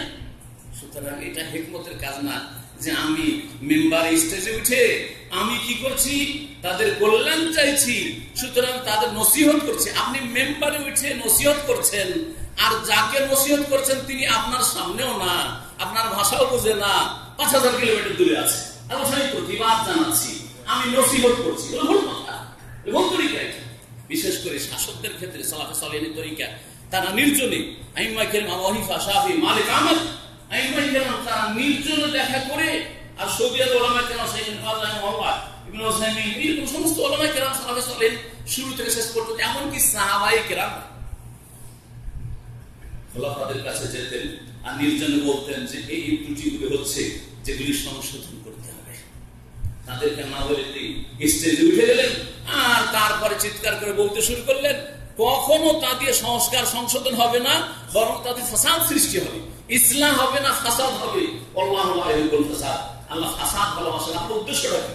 আমার উদ্দেশ্য যদি ইসলাম করা হয়, তো যাতে যার ইসলাম হবে সেই ইসলাম করতে হবে। জি হ্যাঁ, কিন্তু যদি দেখা যায় যে এই দোষ ত্রুটিগুলো যদি ঢেকে আমি রেখে দিই, তাহলে এইসব হাজার হাজার মানুষ গুমরাহ হয়ে যাবে। তখন এই জনগণকে একটু সতর্ক করে দিতাম যে এই আকীদাগুলি নাম না নিয়ে হইলে সবচেয়ে ভালো। আর যদি দেখা যায় যে নাম না নিয়ে মানুষ বুঝবে না, কিন্তু অন্ধ হয়ে থেকেই যাবে, ওর কথা সবগুলি ঠিক মনে করবে, তখন কখনো কখনো নাম নিতে হবে। ওই রকমই যেমন আইমায়ে কেরাম হাদিসের সহিহ জয়ীফের ক্ষেত্রে অমুক কাযযাব মিথ্যুক ছিলেন, অমুক দাজ্জাল ছিল, দাজ্জাল ছিল, অমুক জয়ীফ ছিল, দুর্বল ছিল, অমুকের স্মৃতি শক্তি দুর্বল ছিল, ইত্যাদি ইত্যাদি। যারা জারহে তা'দীলের সাবজেক্ট সম্পর্কে বুঝেন তারা ভালো করে বুঝেন। এইভাবে মুসলিমদের সম্পর্ক শক্তিশালী করা এবং সম্পর্কের দাবি হচ্ছে যে মানুষকে, মুসলিম ভাইদেরকে ভালো কাজের জন্য উৎসাহিত করবেন, আমর বিল মারুফ করবেন, অন্যায় কাজে বাধা দেওয়ার চেষ্টা করবেন 3টি স্তরের সাথে, এবং ইসলাম চেষ্টা করবেন। ইসলাম কাজ যদি করতে থাকেন, আপনি নিজের সংশোধন করছেন, আর নিজের সংশোধন করার পর নিজের পরিবারের সংশোধন করছেন, তারপরে গ্রামবাসীর সংশোধনের জন্য চেষ্টা করছেন, দেশবাসীর নিজের ভাষাভাষীদের সংশোধনের জন্য চেষ্টা করছেন, আকীদা আমলের, আখলাক চরিত্রের সার্বিক দিক থেকে চেষ্টা করে যাচ্ছেন, তাহলে আল্লাহর আযাব আসবে না। কি আসবে না? আল্লাহ বলছেন যে সেই জাতিকে ধ্বংস করবে না যেই জনপদ বা যেই জাতির লোকেরা ও আহলুহা মুসলিহুন, তারা যদি সংস্কারের কাজ করে, সংশোধনের কাজ করে। যাই হোক, এই বললাম যে সম্পর্ক আমাদের আগে বাড়ানোর জন্য যে উপায়গুলি ছিল মোটামুটি 10টি বললাম। এখন সম্পর্ক খারাপ করে যে বিষয়গুলি, সেগুলি জান। এই বিষয়গুলি অনেকগুলি সূরা হুজরাতে বর্ণনা করা হয়েছে। এই জন্য সামাজিক সম্পর্ককে সুন্দর রাখার জন্য, পারিবারিক সম্পর্ককে সুন্দর রাখার জন্য, মুসলিম সমাজের পরস্পর সম্পর্কে যাতে উন্নতি ঘটে, অবনতি না হয়, এইসব বিষয়ের ক্ষেত্রে সূরা হুজরাতের তাফসীরটা প্রত্যেক মুসলিমকে পড়ে নেওয়া উচিত। আল্লাহ রাব্বুল আলামিন যে কথাগুলি এতে বলেছেন যে একজন মুসলিম বা একজন মানুষ আর একজন মুসলিমকে নিয়ে ঠাট্টা উপহাস করবে না, রহস্য মজাক করবেন না, হেউ প্রতিপন্ন করছে। ঠাট্টা মজাক করা মানে কি? কারো যদি দাঁড়িয়ে নিয়ে ঠাট্টা, তাতে ইসলাম নিয়ে ঠাট্টা না, দাঁড়িয়ে নিয়ে না, একজন লোক তার রূপ চেহারা নিয়ে ঠাট্টা করছেন, অথবা তার কোনো কাজকর্ম নিয়ে ঠাট্টা মজাক করছেন, তাহলে যদিও সেটা দ্বীনের বিষয় নয়, এর মাধ্যমে কি হবে? সম্পর্ক ভালো হবে নাকি? সম্পর্ক ভালো হবে? সম্পর্ক খারাপ হবে। তারপরে আঘাত দিয়ে কথা বলো, আঘাত দিয়ে কথা বলো, সেই কথার দ্বারা আঘাত, অথবা চোখের ইশারা দিয়ে আঘাত, চোখের ইশারা দিয়ে আঘাত হয় না চোখের ইশারা দিয়ে দুজনে কথা বলছিলেন, আরেকজন আসছিল, তখন এই পাশের লোককে একটু চোখ টিপা দিল। চোখ টিপে যাওয়া বুঝেন তো, চোখ টিপে দিলে ও দেখে, আপনার চোখ দেখে বুঝলো যে আমার সম্পর্কে কিছু খারাপ মন্তব্য চোখের ইশারাতে করে দিল। সম্পর্ক ভালো থাকবে, খারাপ হয়ে যাবে, আল্লাহ নিষেধ করেছে।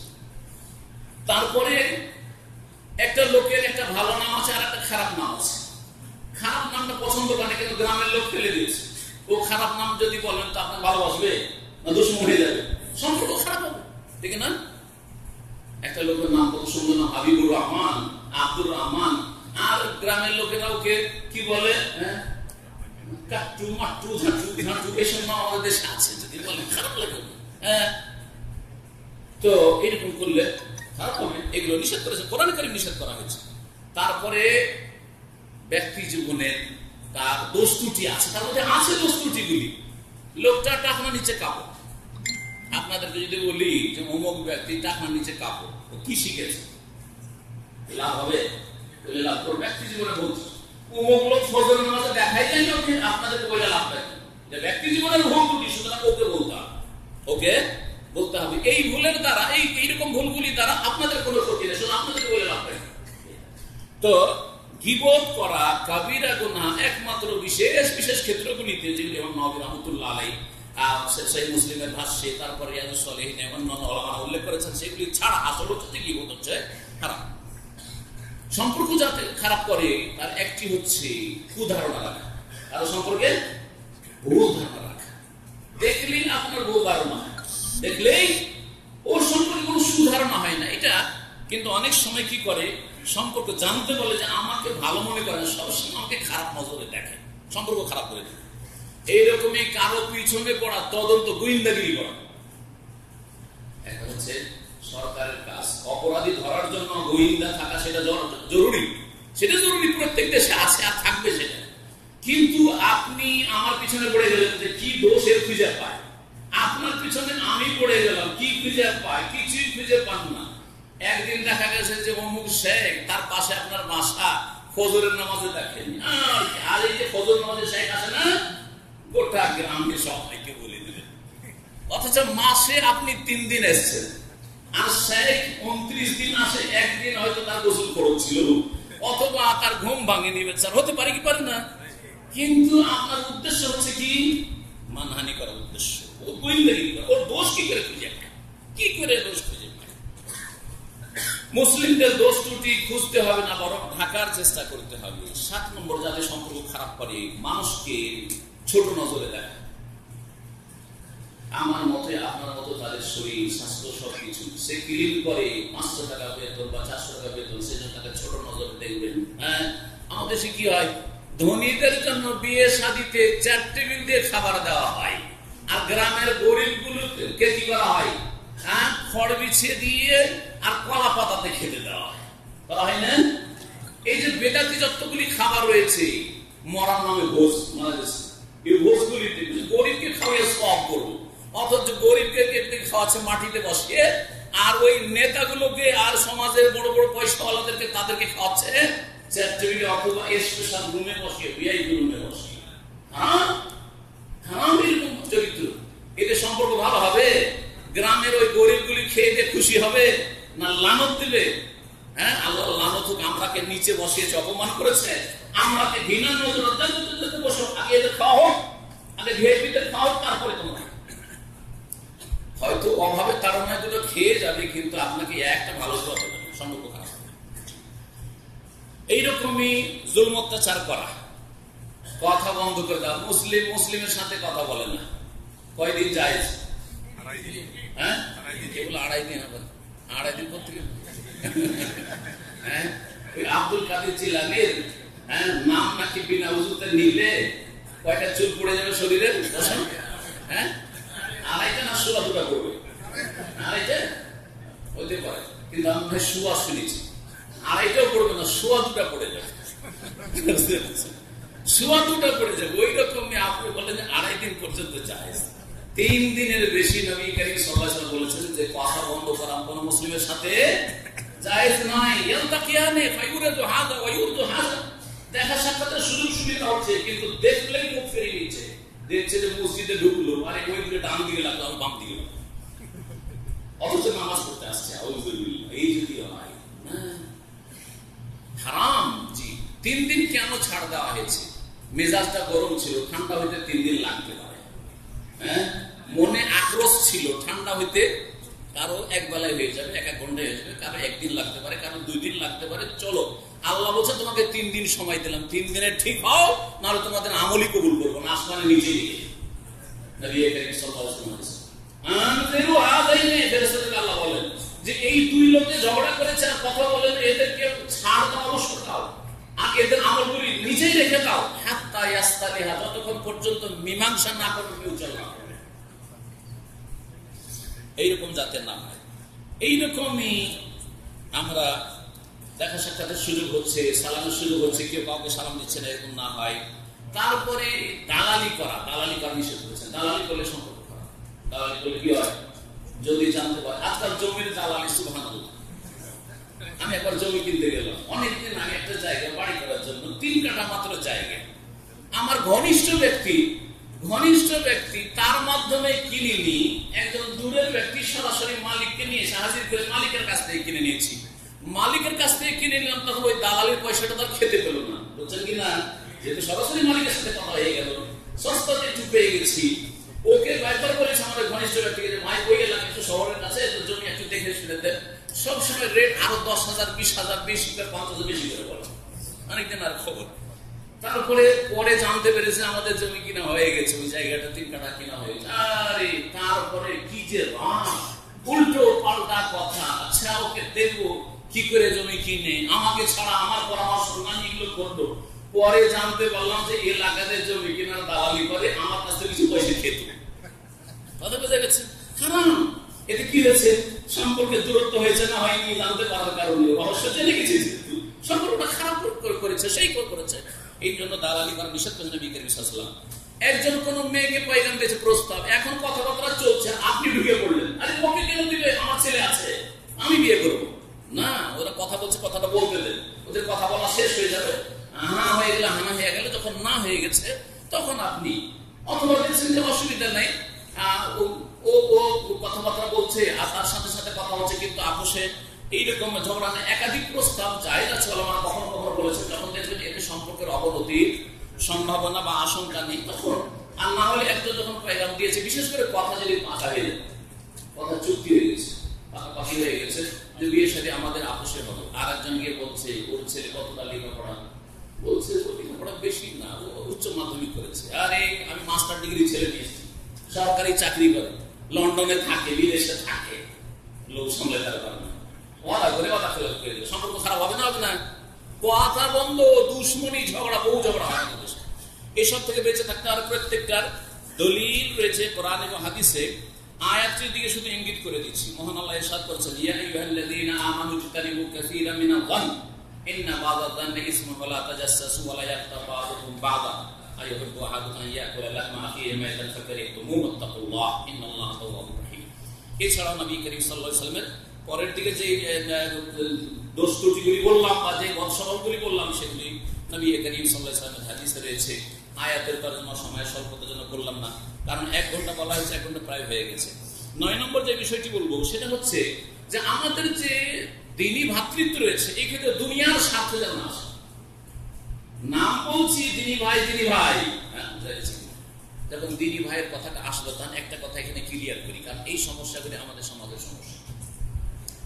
সেটা হচ্ছে যে আমার দ্বীনি ভাই বা আমার আকীদার ভাই বলা যাবে না? যাবে না? হ্যাঁ, এটা এরা আমার দ্বীনি ভাই বা এরা আমার আকীদার ভাই বলা যাবে না? যাবে না? বলা যাবে।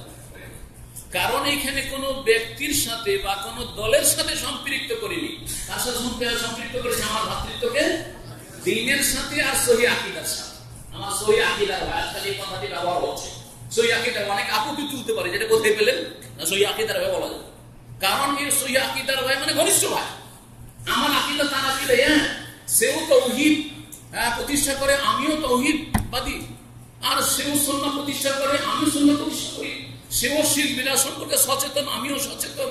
সুতরাং এরা হচ্ছে আমাদের আকীদার ভাই বা সহিহ আকীদার ভাই, তিনি ভাই।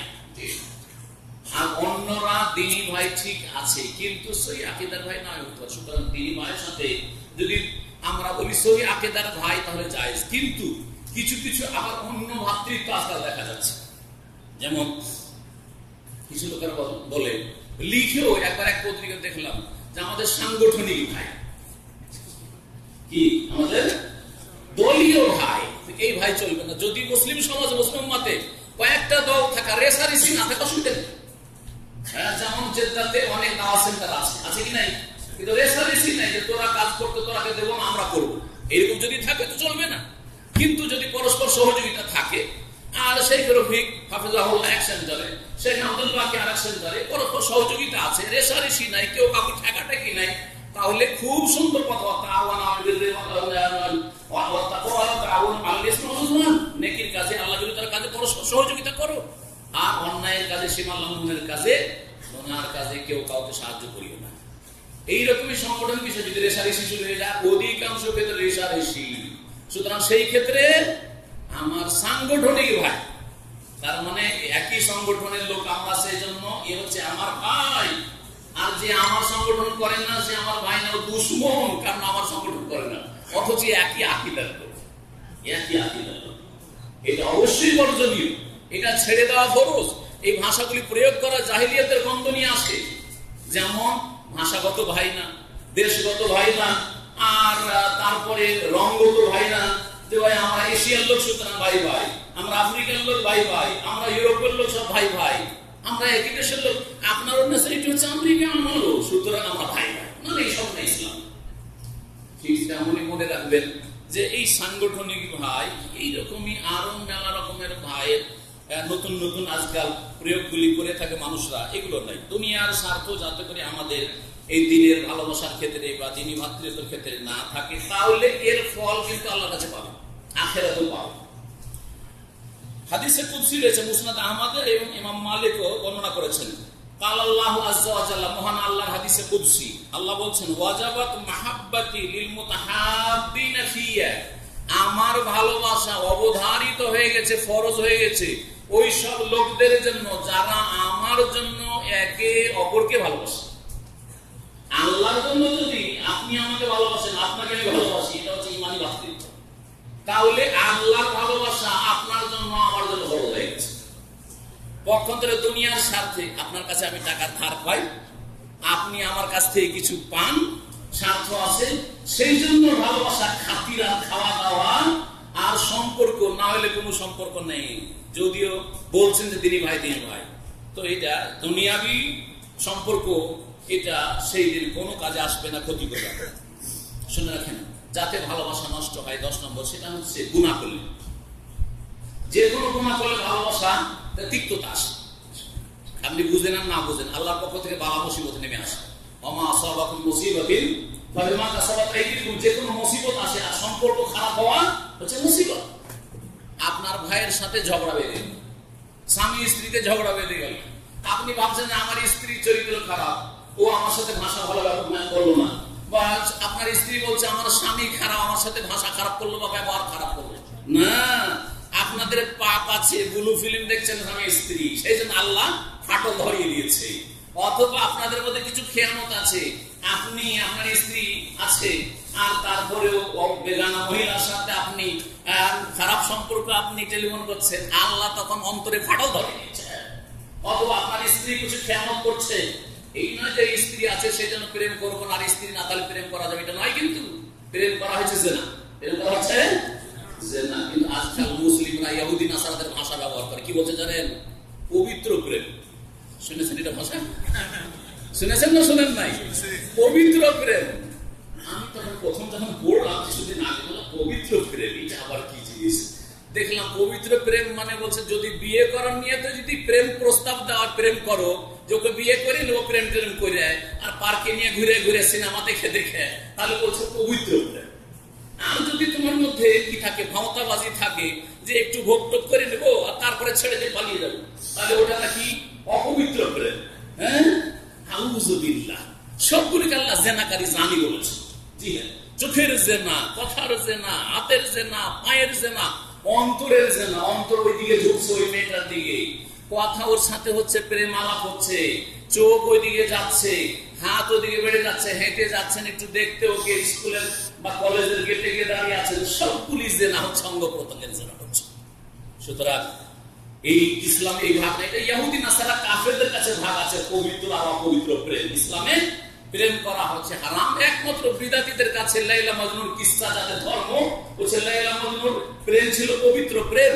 আর আমরা যেহেতু আল্লাহর সাথে ইশক করি, প্রেম করি, রসুলেরও আশেক আমরা, সুতরাং তাদের কাছে পবিত্র প্রেম হতে পারে। ইসলামের আলোকে কোরআন হাদিসে পবিত্র প্রেম বলে কিছু নেই, প্রেম হারাম।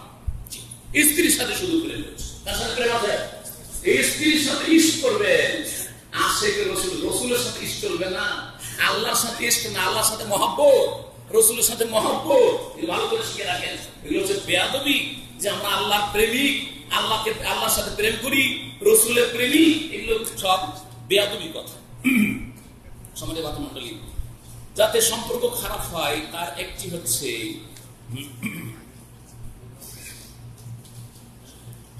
11 নম্বর, 10টি হয়েছে তর্কে জড়ানো, ঝগড়া করা, তর্কে জড়ানো। যদিও আপনি হক পথে, অনেক সময় মাসলা মাসাইলে দেখছেন যে আমি ঠিক বলছি, আপনি ধরেন বলছেন যে নিয়ত পড়া যাবে না, আর আরেকজন বলছেন না নিয়ত পড়তে হবে। একটা হক আর একটা ভুল, ঠিক না? একটা সুন্নাত আর একটা হচ্ছে বেদাত, ঠিক কিনা? এখন আপনার সুন্নাত, আমি ওই যে বেদাত করে ওর কথা বাদ দিলাম, কারণ ওদের মধ্যে সংকীর্ণতা আরো বেশি। কিন্তু আপনি সুন্নাত পালন করতে গিয়ে একজন বেদাত করছে, সেজন্য এমন উঠে পড়ে লাগলেন যে তোকে মানিয়ে ছাড়ো। কেন মানবি না তুই আমার কথা? কারণ আমি হক পথে আছি, হক পথে আছি, কেন মানবি না আমার কথা? তুই বেদাতি নামাজ কেন পড়বি? বুঝা গেছে? আর লাফকে উঠে গেলেন। উত্তেজিত আমাদের মানুষরা খুব উত্তেজিত, সবাই আমাদের মানুষ, মানে আমাদের সৈয়াকে ভাইদের কথা বলছি না, বাংলা মানুষের কি যে মাটির বসা ছিল, কি আছে আল্লাহ জানে। সামান্য কথাতে লাফিয়ে উঠে যায়, একবারে মারামারি করার জন্য, তর্ক করার জন্য। না, তর্ক করবেন না, আল্লাহর হস্তে তর্ক করা মূর্খের কাজ। কথাটি মুরব্বীরা বলেছেন। নবী করিম সাল্লাল্লাহু আলাইহি ওয়াসাল্লামের এখন হাদিস আছে, তিরমিজিতে হাদিস রয়েছে, আবু দাউদে রয়েছে, আল্লামা আলবানী রাহিমাহুল্লাহ হাদিসটিকে হাসান বলেছেন। নবী সাল্লাল্লাহু আলাইহি ওয়াসাল্লাম বলেছেন, আনা যাইমুন বিবাইতিন ফি রাবাদিল জান্নাহ লিমান তারাকাল মিরাআ ওয়া ইন কানা মুহিক্কান। আমি সেই ব্যক্তির জন্য জান্নাতের দায়িত্ব জামানত নিচ্ছি, যেই ব্যক্তি তর্ক করা, ঝগড়া করা, বাহাস করা ছেড়ে দিবে। আজকাল বাহাস করে বিদাতি হুজুরেরা, না বাহাস করা হচ্ছে। দেখেন নবী সাল্লাল্লাহু আলাইহি ওয়াসাল্লাম কি বলছেন, এই বাহাসের উদ্দেশ্য হক পাওয়া নয়। ইমাম আবু হানিফা, ইমাম মুহাম্মদ আর ইমাম মালিকের মতো। ইমাম মালিক রাহমাতুল্লাহ আলাইহি মদিনার ইমাম, ইমাম মুহাম্মদ রাহিমাহুল্লাহ, ইমাম আবু হানিফা রাহিমাহুল্লাহর ছাত্র, আসলেন মদিনায়। আসার পরে ইমাম মালিক রাহিমাহুল্লাহর সাথে কথা হচ্ছে ইমাম মুহাম্মদ বলছেন যে সায়ের কাঁটাটা বড়, আমার ইমাম সাহেব, আমার ওস্তাদ ইমাম আবু হানিফা রাহিমাহুল্লাহ শিখিয়েছেন, সেটা হচ্ছে ইরাকি সা। তখন তিনি বললেন যে না না, তোমারটা ভুল, তোমাকে দেখাবো। নবী করিম সাল্লাল্লাহু আলাইহি ওয়াসাল্লাম যেই সায়ের কাঁটাতে পাত্রে তিনি ফেতরা মেপে দিতেন, সেটা আমার কাছে আছে, তোমাকে নিয়ে এসে দেখাবো। বাড়িতে ঢুকলেন, আর ঢোকার পরে সায়ের কাঁটাটা নিয়ে আসলেন। নিয়ে আসার পরে ইমাম মুহাম্মদ রাহিমাহুল্লাহকে দেখিয়ে দিলেন যে হাযা সাউ রাসূলুল্লাহ সাল্লাল্লাহু আলাইহি ওয়াসাল্লাম, এটা হচ্ছে রাসূলুল্লাহ সাল্লাল্লাহু আলাইহি ওয়াসাল্লাম, যাতে মোটামুটি 2.5 থেকে 3 কেজি খাদ্যদ্রব্য আসতে পারে। এটা হচ্ছে রাসূলুল্লাহ সাল্লাল্লাহু আলাইহি ওয়াসাল্লাম। ইমাম মুহাম্মদ খোলা অন্তরে মেনে নিলেন। তারা ছিলেন আমাদের আদর্শ, অন্তরে ছিল উদারতা। হক যার কাছ থেকে পাই মেনে নেব, কিন্তু আজকালকার লোকেরা আমারটা ঠিক, তোরটাই ভুল, সুতরাং আমি লড়বো না, তুই সোজা হয়ে আয়। কথা বোঝা গেছে? আর এই জন্য বাহাসে বসেছি। যদি কোরআন দিয়েও না পারি, হাদিস দিয়েও না পারি, ইজমা দিয়েও না পারি, কিয়াস দিয়ে না পারি। আমার এক ওস্তাদ ছিলেন, তো উনি মুনাজারা করতেন, উনি বলতেন যে বেদাতীদের দলিল হচ্ছে 5ম নম্বর। কি বুঝলেন? বেদাতীদের দলিল হচ্ছে 5ম নম্বর। 1 নম্বর কোরআনে কারীম গেল, ওটা দিয়ে পারলো না। 2 নম্বরে সুন্নাতে রাসূলুল্লাহ হাদিস গেল, পারলো না। 3 নম্বরে ইজমা তো পারলো না প্রমাণ করতে, কোন কিতাবে ইজমার কথা আছে। 4 নম্বরে কিয়াস যুক্তি, যেটা শরীয়ত সম্মত কিয়াস, তাতেও পারলো না। 5 নম্বরে হচ্ছে লাঠি সোনা। বাহাসে দেখলো যে পারা তো যাবে না, ওইদিকে ঠিক করে রেখেছে, হ্যাঁ, লাঠি বাহিনীকে ঠিক করে রেখেছে যে এমন করে হইচই করবি, মায়ের ভয় দেখাবি যে পালাইতে দিশা না পায়। আর সকালবেলা পত্র পত্রিকায় ছাপিয়ে দেবো, বিজ্ঞাপন ছাপিয়ে দেবো যে অমুক লোকেরা পালিয়ে গেছে। এই হলো ভারত, বাংলাদেশ, পাকিস্তানের বাস। শুনেন নবী সাল্লাল্লাহু আলাইহি ওয়াসাল্লাম কি বলছেন পাঁচ সম্পর্কে, আমি ওই ব্যক্তির জন্য, ওই লোকদের জন্য জান্নাতের কিনারায় স্পেশাল ঘরের জামানত দিচ্ছি যে সে জান্নাতে যাবে। লেমান তারাকাল মেরা, যারা তর্ক ঝগড়া করা ছেড়ে দেবে, ওয়াহিন কানা মহিকান, যদিও সে হকপন্থী, যদিও সে হকপন্থী, সেই জন্য আমরা তর্ক করি না। এই নয় যে আমাদের কাছে দলিল নেই, হ্যাঁ, এতে কোনো লাভ নেই, শুধু অন্তরে ফাটল ধরবে, মুসলিম সমাজে বিভ্রান্তি সৃষ্টি হবে, আর ঝগড়া বিবাদ বাড়বে, কলহ বাড়বে, ফিতনা ফাসাদ বাড়বে, কোনো লাভ হবে না, সংস্কার হবে না। সম্মানিত মণ্ডলী, কিন্তু যারা ফিতনা করতে চায়, মানুষকে হইচই করে বোকা বুঝাতে চায়, তারা বাহাস করে আজকাল দেখবেন ইন্টারনেট। তিন শ্রেণী মানুষের কথা রয়েছে, সংক্ষেপে এক শ্রেণীর কথা বললাম। 12 নম্বর যাদের সম্পর্ক খারাপ করে সেটা হচ্ছে চামচাগিরি। সহজ ভাষা, হ্যাঁ, এই সুন্দর ভাষা আপনারা খুঁজে বুঝলেন না, চাকুলুসি করা কেউ কেউ বলে, চামচাগিরি করা। এখন জিহুজিরি বুঝলেন না, জিহুজিরি করা, আসলে বুঝতে পারছেন যে একে আমি ভালোবাসি না, এর কথা ঠিক নয়, কিন্তু দেখছেন যে এর কাছে আমার ছেলের একটা চাকরি আছে, অথবা এর মাধ্যমে আমি কিছু লাভ হাসিল করতে পারবো, তখন জি হুজুরি সব কথায় জি হুজুর, হ্যাঁ, জি স্যার, ওকে স্যার, সব কথা ওকে স্যার। ও যদি বলে যে এই সিগারেট কিনে নিয়ে আয়, ওকে স্যার, মদ নিয়ে আয়, ওকে স্যার, হ্যাঁ, ও যদি ওকে মেরে আয়, ওকে স্যার, বুঝতে পারছে, কালকে বের হওয়া, ভাঙচুর করতে হবে, হ্যাঁ, অগ্নিসংযোগ করতে হবে, ওকে স্যার, অসুবিধা নেই। নেতা বলছে এখন ভাঙচুর করবো, মারামারি করবো, রাস্তায় নামবো, কথা বুঝেছে? এই চামচাগিরি করা, জি হুজুরি করা, এতে মুসলিম সমাজের যে ইসলামিক ভাতৃত্ব আছে, সম্পর্ক ধ্বংস হয়ে যায়। সুতরাং এগুলোতে বেঁচে থাকবেন, অন্যায়কে অন্যায় বলবেন, ভালোকে ভালো বলবেন, মন্দকে মন্দ বলবেন, আর খায়ের চেষ্টা করবেন, হিতাকাঙ্ক্ষী হবে, নসিহত উপদেশ দেওয়ার চেষ্টা করবেন। সম্পর্ক যেসব কারণে খারাপ হয় সেটা হচ্ছে হিংসা করা। একই সাথে চাকরি করি, হ্যাঁ, আর হিংসা করে, একই সাবজেক্টের লোকেরা হিংসা করে, অন্য সাবজেক্ট করলে হিংসা করবে না, এটা জানা আছে না? যেমন আমার হিংসা কোন মেডিকেলে ডাক্তার করবে না, আমার হিংসা যদি করে, বা যদি শাইখের হিংসা করে, তো এই শাইখেরাই কেউ করবে, ঠিক কিনা? জি হ্যাঁ, এইরকমের ডাক্তারের হিংসা ওই ডাক্তারই করবে, নার্সের হিংসা নার্সই করবে, বিজনেসম্যানের হিংসা বিজনেসম্যান করবে, কারণ ও দেখছে যে এতে আমার আঘাত লাগছে, একে সরাইতে বললে কাজ হবে না, আমি উন্নতি করবো, ওকে সরিয়ে দিয়ে উন্নতি, ওর ভাগ্যটা কেড়ে নিতে চায়, অথচ কেউ কারো ভাগ্য কেড়ে নিতে পারবে না। জি, তো বলছিলাম যে হিংসা করলে, জানতে পারলে সম্পর্ক চূর্ণ বিচূর্ণ হয়ে যায়, ভাই ভাই সম্পর্ক খারাপ হয়ে যায়। আমার ভাই হিংসা করছে, ওর সাথে কথা বলবো, ওর বিয়ে শান্তি যাবো, ও মরলেও যাবো, হচ্ছে না? জি হ্যাঁ, হিংসাকে বর্জন করবে, এতে আমলকে ধ্বংস করে দেবে। এইরকমই 14 নম্বরে স্বার্থপর হওয়া, নিজের স্বার্থকে বড় করে দেখা, আর মুসলিমদের স্বার্থকে ছোট করে দেখা, অন্য মুসলিম ভাইয়ের স্বার্থকে ছোট করে দেখা। অথচ সাহাবায়ে কেরামদের চরিত্র কি ছিল? সূরা হাশরের ওয়ায়ুসিরুনা আলা আনফুসিহিম ওয়ালাউ কানা বিহিম খাসাসা, নিজের উপর অন্যকে অগ্রাধিকার দিত, যদিও না খেয়ে হোক না কেন, এক পেট খাবার আছে, ওটা যদি মেহমানকে খাওয়াইয়া দেয়, নিজেও না খেয়ে থাকবে, স্ত্রীও না খেয়ে থাকবে, ছেলে মেয়েও না খেয়ে থাকবে, তারপরে মেহমানকে করে। আবু তালহা এবং তার স্ত্রী করেছিলেন না, সেই হাদিসে রয়েছে, আল্লাহ খুশি হয়ে আসমান থেকে এত খুশি হয়েছেন, ফজরের নামাজে আবু তালহা যাচ্ছে এই ঘটনার পরে মসজিদে, রাসূলুল্লাহ সাল্লাল্লাহু আলাইহি ওয়াসাল্লাম বলছেন যে দেখো আবু তালহা, তুমি আর তোমার স্ত্রী রাতের অন্ধকারে কি যে করেছো মেহমানকে নিয়ে, আল্লাহ আকাশ আসমানের উপর থেকে এবং আরো সাজিদ থেকে হেসেছেন তোমাদের কীর্তি দেখে। জি, না খেয়ে বাচ্চাদেরকে নবমী সিরিয়াতা, বাচ্চাদেরকে ঘুম দিয়ে দাও না খেয়ে, আর তুমিও খাবে না, অনাহারে থেকে যাবে, আমাকে ছাড়া তো মেহমান খাবে না, সুতরাং প্রদীপটাকে নিয়ে গিয়ে নিভিয়ে রেখে দিবে, হ্যাঁ, বললে প্রদীপে একটু তেল দিয়ে নিয়ে আসো, চর্বি দিয়ে এসে চর্বি দিয়ে জ্বলতো নিয়ে যাবে, রেখে দিবে, অন্ধকার আর মিছামিছি মুখটা নাড়াতে থাকো, মেহমান পেট পুরে খেয়ে দিবে, আমি না খেয়ে থেকে যাবো, তুমিও না খেয়ে আল্লাহ রাস্তায় দিয়ে যাবে, ছেলে মেয়েরা একটু ঘুম চলে আসবে, তখন সকাল হলো। আল্লাহ খুশি হচ্ছে আসমান থেকে, আয়াত নাযিল করছে, অন্যকে প্রাধান্য দিতে হবে। জি, আল্লাহ যেন তৌফিক দান করেন।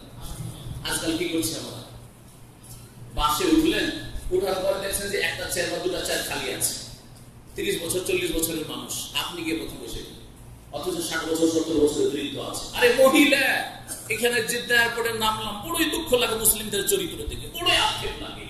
মুসলিমরা এই কাজ করে? মুসলিমদের ইসলামের তালিম আর আখলাক শিখাতে রাসূলুল্লাহ সাল্লাল্লাহু আলাইহি ওয়াসাল্লাম এসেছেন। আশ্চর্য হয়ে গেলাম, মহিলারা এসে এয়ারপোর্ট থেকে, এয়ারপোর্টে নেমে যে বাসগুলো আছে, হ্যাঁ রানওয়ের ভিতরে, ওই বাসগুলো যে নিয়ে এসে এয়ারপোর্টে লাগাচ্ছে, বাসে চেপে ভদ্রলোক মাত্র 25 বছর 30 বছর বয়সে, 40 বছর বয়সে, 40-এর নিচে সবাই, সবগুলি বসে গেল বেয়াদবগুলো। আর মহিলাগুলো বেচারা আসলো, সব দাঁড়িয়ে থাকলো। ইন্না লিল্লাহি ওয়া ইন্না ইলাইহি রাজিউন। এটা ইহুদি নাসারাও করতে লজ্জা পাবে, কিন্তু ইয়ে মুসলমান হে জিনহে দেখ কে শর্ম আয়া। এটা মুসলিম চরিত্র। ওই মহিলাগুলোর অন্তরে দুশমনী হবে না, ঘৃণা হবে না সব মুসলিমকে দেখে, যে এরা কিসের মুসলিম, 25 বছর 30 বছরের জওয়ান, আর এখানে বসে আছে আর আমরা দাঁড়িয়ে আছি। আপনাকে বাসে উঠে যেতে হবে একটা মহিলাকে দেখে, মুসলিম মহিলা বা একজন মুসলিম মহিলা না মহিলা, ওকে সিট ছেড়ে দেন, আপনি আল্লাহর রাসূল বুঝান, ওকে অগ্রাধিকার দেন। এটা হচ্ছে আপনার উত্তম চরিত্র। কথা লম্বা হয়ে যাচ্ছে, আমি আর 2-3 মিনিটের মধ্যে শেষ করে দিচ্ছি। এইরকমই সম্পর্ক খারাপ করে গৌরব, অহংকার। যখন অহংকার করবেন, পয়সার অহংকার, অথবা আপনার বিদ্যার অহংকার, অথবা আপনার খ্যাতির অহংকার, অথবা আপনার বংশী মর্যাদার অহংকার। আরে আমরা হচ্ছি ভুইয়া বংশ, ভুইয়া বুঝেন মানে জমিদার বংশ, ভুই মানে জমি, জমিদার বংশ, আর আমরা ওই বংশে বিয়ে দিতে যাই, বিয়ে করতে চাই, চলবে না, চলবে না, সম্পর্ক খারাপ হবে না। এইসব বংশী মর্যাদার কোন গল্প নেই। এইরকমই সম্পর্ক খারাপ করে বেশি বেশি বিষয়। আজকাল কিন্তু প্রবাসীরা 7 ঘন্টা 8 ঘন্টা কাজ করে বাকি টাইম কোথায় পাস করে পাই না। এই মোবাইল আসার পরে একটা কাজ হয়েছে, মোবাইল নিয়ে মেতে আছে। তার আগে কি করতো? সাদিক বন্ধু নিয়ে মেতে থাকতো, ডিউটি করে বন্ধুর কাছে আড্ডা দিচ্ছে, বিকেল 3টা 4টা 5টায় ডিউটি শেষ, রাত 12টার আগে ঘুমাই না। জিজ্ঞেস করতাম বা জিজ্ঞেস করি এখনো, কি করেন রাত 12টা কেন করেন? আরে ভাই সকালে ডিউটি আছে, একটু তাহাজ্জুদ করার চেষ্টা করবেন, ফজরটা জামাতে আরামে পড়তে পারবেন, আপনি 9টা 10টার মধ্যে ঘুমিয়ে যাবেন। যদি ইসলামের শিক্ষা থাকে 10 খাতে সেটা আলাদা কথা, দিনের শিক্ষা নেই, কিচ্ছু নেই, আপনি এই রাত 12টার আগে ঘুমানো মানে? ও একটু বন্ধুদের কাছে, বন্ধু বান্ধবের কাছে একটু আড্ডা দিই, কখন আমার বন্ধু বান্ধবরা চলে আসে। এই বেশি বন্ধুদের সাথে আড্ডা দিলে সম্পর্ক খারাপ হয়, কারণ হাঁড়ি পছন্দ বুঝেন, যত বেশি কাছাকাছি লাগবেন তখন কি হবে? আওয়াজ হবে, কটমট হবে, বুঝা যাচ্ছে না? ঠিক তেমনি বেশি মানুষের সাথে মেলামেশা করলে অপ্রয়োজনীয় মেলামেশা বর্জনীয়, এতে সম্পর্ক খারাপ হয়। যতটা প্রয়োজন আছে ততটা তাদের সাথে দেখা সাক্ষাৎ মেলামেশা করেন। এইরকমই সীমাহীন ভালোবাসা আবার সম্পর্ক খারাপ করে। এমন ভালোবাসা আপনার বন্ধুর সাথে প্রেমের মতো, প্রেমের ওকে না দেখলে আপনি থাকতে পারেন না, সে আপনাকে না দেখলে থাকতে পারে না। যেমন প্রেমিকের প্রেমিকার সাথে হয় ওই রকম ভালোবাসা, যার ফলে হয় কি? ঝগড়া হয়। এটা মানে ঝগড়া লাফালাফি বেশি, এর মধ্যে ঝগড়া বেশি হয়। যখন তখন কথা বলতো কি নিয়ে? বলছে আরে ওদের ভালোবাসা খুব বেশি আর ঝগড়াও খুব বেশি হয়। এই করে এমন সম্পর্ক খারাপ হয়ে যায় যে বলার নাই। তো সুতরাং এইরকম বেশি আহবেব হাবিবা কাহাউনা মাতের থেকে হাদিস আছে, যাকে ভালোবাসবে মাঝারি ভালোবাসে, আর যার সাথে যদি দুশ্মনীয় কারোর সাথে থাকে, বিদ্বেষ থাকে, ও আবগেজ বাগিজা কাহাউনা মা, যাকে ঘৃণা করো হালকা ঘৃণা করো, অত বেশি ঘৃণা করিও না। আমরা বাড়াবাড়ি করি, ভালোবাসতে গিয়েও বাড়াবাড়ি আর দুশ্মনী করতে গিয়েও বাড়াবাড়ি না, কখনো না। আল্লাহ যেন বোঝার তৌফিক দান করেন। এইখানে আমার আলোচনা আজকে শেষ করছি। আল্লাহ রাব্বুল আলামিন যেন কবুল করেন, আপনাদেরকে আল্লাহ কবুল করেন, আমাদের শাইখদেরকে আল্লাহ কবুল করেন, শাইখদের দাওয়াতের কাছে আল্লাহ যেন বরকত দান করেন। আর যা কিছু বললাম তা যদি আল্লাহর পক্ষ থেকে হয়, কোরআন সুন্নাহর কথা হয়, রাসূলুল্লাহ সাল্লাল্লাহু আলাইহি ওয়াসাল্লামের হাদিস ভিত্তিক হয়, তো আল্লাহ যেন আমাকে উত্তম প্রতিদান দান করেন এবং আপনাদেরকে তা থেকে লাভবান হওয়ার তৌফিক দান করেন। আর যদি আমার দ্বারা কোনো ভুল হয়ে গিয়ে থাকে, ইচ্ছাকৃত অথবা অনিচ্ছাকৃত, সেটা শয়তানের পক্ষ থেকে হয়েছে আর আমার পক্ষ থেকে হয়েছে, সুতরাং আল্লাহ যেন আমাকে মাফ করে দেন, আপনাদেরকে যেন মাফ করে দেন এবং ভুল থেকে গুমরাহি থেকে আপনাদেরকে বেঁচে থাকার তৌফিক দান করেন। আকুলু কওলি হাযা ওয়া সাল্লাল্লাহু ওয়া সাল্লাম আলা নবিয়িনা মুহাম্মদ ওয়া আলা আলিহি ওয়া সাহবিহি আজমাইন।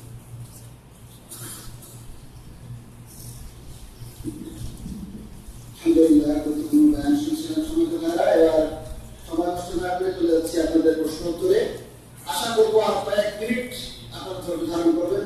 সন্ধ্যার পর থেকে অনেক ধৈর্য ধারণ করেছেন এবং দিনের আকর্ষণে আপনারা কষ্ট করছেন। আর একটু সময় যেন আমরা সুন্দরভাবে এই আয়োজনটাকে সমাপ্ত করতে পারি, সকলের আমি সাহায্য করার সময় কামনা করছি।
লাইভ শেষ করতেছি।